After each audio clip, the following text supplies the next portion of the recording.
आज की क्लास में बात करते हैं हाइड्रोजन बॉन्डिंग के बारे में। तो देखो, हाइड्रोजन बॉन्डिंग मतलब उसमें हाइड्रोजन तो होना ही होना है। तो एक बात बताओ, पूरे पीरियोडिक टेबल में सबसे ज्यादा हाईली इलेक्ट्रॉन नेगेटिव एटम कहाँ पाए जाते हैं?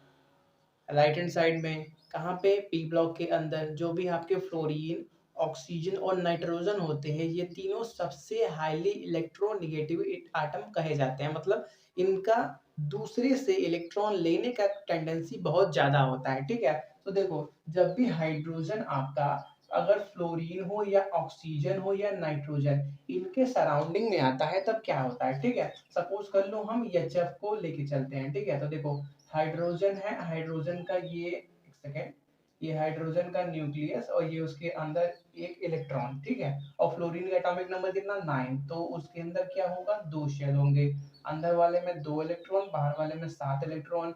आप सभी को मालूम है फ्लोरीन के पास सिर्फ एक इलेक्ट्रॉन की कमी होती है, जिससे क्या होता है, वो बहुत ज्यादा एबिलिटी रखता है इलेक्ट्रॉन को लेने की। और लेकिन देखो, हाइड्रोजन है, फ्लोरीन है, ये सब क्या दोनों क्या करते हैं? ये दोनों कोवलेंट बॉन्ड का फॉर्मेशन करते हैं। तो ये जो इलेक्ट्रॉन एक यहाँ से और ये जो 7 है इसको 6 कर दो और इसके सेल लास्ट वाले सेल में से एक इलेक्ट्रॉन लाओ, दोनों यहाँ पे आ गए, दोनों ने शेयरिंग करके बॉन्ड बनाया। अब देखो, क्योंकि फ्लोरीन का इलेक्ट्रोनेगेटिविटी पूरे पीरियोडिक टेबल में सबसे ज्यादा है, तो ये दोनों इलेक्ट्रॉन को क्या कर लेगा? अपने पास बहुत ज्यादा क्या कर लेगा? खींच लेगा। ठीक है, जिससे क्या होगा? हाइड्रोजन पे देखो, हाइड्रोजन के पास पहले इलेक्ट्रॉन एकदम इक्वली बटे हुए, जो दोनों इलेक्ट्रॉन थे बॉन्ड के एकदम बीच में थे, मतलब हाइड्रोजन और फ्लोरीन दोनों ने इक्वली पकड़ा हुआ था।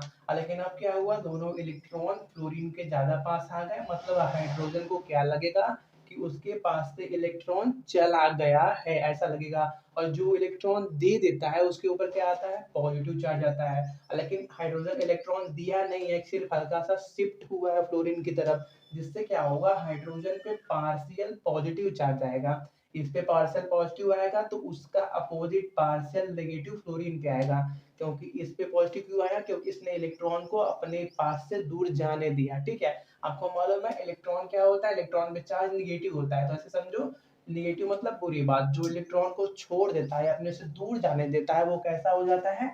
अच्छा हो जाता है, वो पॉजिटिव हो जाता है। ठीक है, तो देखो, जिससे होता क्या है, ये हाइड्रोजन जो है इसके पास एक एक्स्ट्रा एबिलिटी आ जाती है दूसरे अदर इलेक्ट्रोनेगेटिव आटम को अपने से चिपकाने का। ठीक है, ऐसा समझो। देखो, अभी क्या था? अभी हमारे पास एक हाइड्रोजन है और एक फ्लोरीन है, जिन्होंने कोवलेंट बॉन्ड बनाया था। लेकिन इलेक्ट्रोनेगेटिविटी डिफरेंस होने की वजह से इसके ऊपर पार्शियल नेगेटिव आया, इसके ऊपर पार्शियल पॉजिटिव आया। ठीक है, तो देखो, अब ये जो पार्शियल पॉजिटिव वाला हाइड्रोजन है ये क्या करेगा? सराउंडिंग में देखेगा और कौन से हाईली इलेक्ट्रोनेगेटिव नेगेटिव आटम्स हैं। ठीक है, सपोज कर लो और हमारे पास एचएफ है। ठीक है, तो होगा क्या? ये हाइड्रोजन इस फ्लोरीन को, फ्लोरीन का इलेक्ट्रोनेगेटिविटी ज्यादा है, इसको अपने से अट्रैक्ट करने का टेंडेंसी पा लेगा। कब? जब इसके पास ऐसा पार्शियल पॉजिटिव चार्ज आ जाएगा। ठीक है, तो जिससे होगा क्या? इस फ्लोरीन को अपने से चिपका लेगा, जिससे क्या होता है? कोवलेंट बॉन्ड का जन्म होता है। ठीक है, इसको बोलते हैं, क्या बोलते हैं? इसको हम बोलते हैं, सॉरी सॉरी, कोवलेंट नहीं, सॉरी सॉरी सॉरी, जिससे क्या होता है? हाइड्रोजन बॉन्ड का जन्म होता है। ठीक है, देखो, पहले क्या था? इसने कोवेलेंट बॉन्ड बनाया था, पार्शियल पॉजिटिव पा गया तो दूसरे फ्लोरीन को अट्रैक्ट करके हाइड्रोजन बॉन्ड का फॉर्मेशन किया।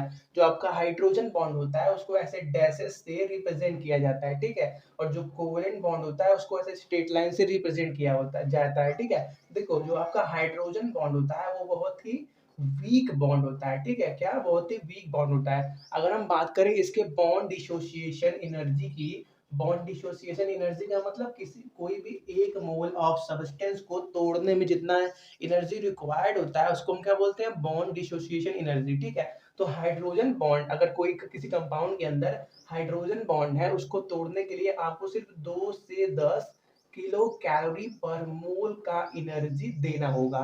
कंपेयर करो इससे, इस वैल्यू को अगर हम कंपेयर करें कोवेलेंट बॉन्ड के बॉन्ड डिसोसिएशन एनर्जी से, तो उसका बॉन्ड डिसोसिएशन एनर्जी होता है 20 से 60 किलो कैलोरी पर मोल, जो कि बहुत एक बड़ी वैल्यू होती है, ठीक है। इसलिए हाइड्रोजन बॉन्ड को और क्या बोला जाता है, वीक बॉन्ड बोला जाता है, ठीक है। तो देखो हाइड्रोजन बॉन्डिंग के अंदर जो आपका हाइड्रोजन होता है वो एक ब्रिज की तरह बिहेव करता है। देखो ब्रिज का मतलब दो पॉइंट को जोड़ना, ठीक है। तो देखो हाइड्रोजन बॉन्डिंग के अंदर हाइड्रोजन कौन सा है, इस हाइड्रोजन ने हाइड्रोजन बॉन्डिंग किया हुआ है, तो इसने क्या किया हुआ है, ब्रिज की तरह बिहेव किया हुआ है। इसने एक तरफ फ्लोरीन और दूसरे तरफ भी एक फ्लोरीन को क्या किया हुआ है, खुद से बांधा हुआ है। मतलब क्या, दो अलग अलग इलेक्ट्रोनेगेटिविटी एटम्स को, इनका इलेक्ट्रोनेगेटिविटी सेम भी हो सकता है, डिफरेंट भी, उनको क्या किया हुआ है, जोड़ने का काम किया है। एक तरफ इसने क्या हाइड्रोजन ने फ्लोरीन के साथ कोवलेंट बॉन्ड बनाया है,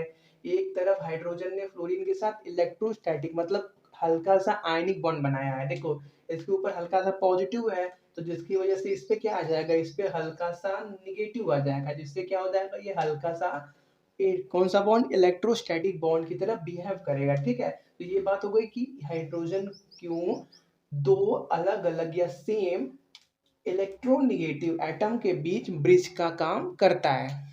करते हैं क्वेश्चन की। तो देखो पहले में क्या है, पहले में एक जगह हाइड्रोजन के साथ कौन जुड़ा है, नाइट्रोजन हाइड्रोजन बॉन्डिंग से जुड़ा है, और दूसरे में क्या है, दूसरे में हाइड्रोजन से क्लोरीन हाइड्रोजन बॉन्डिंग से जुड़ा है।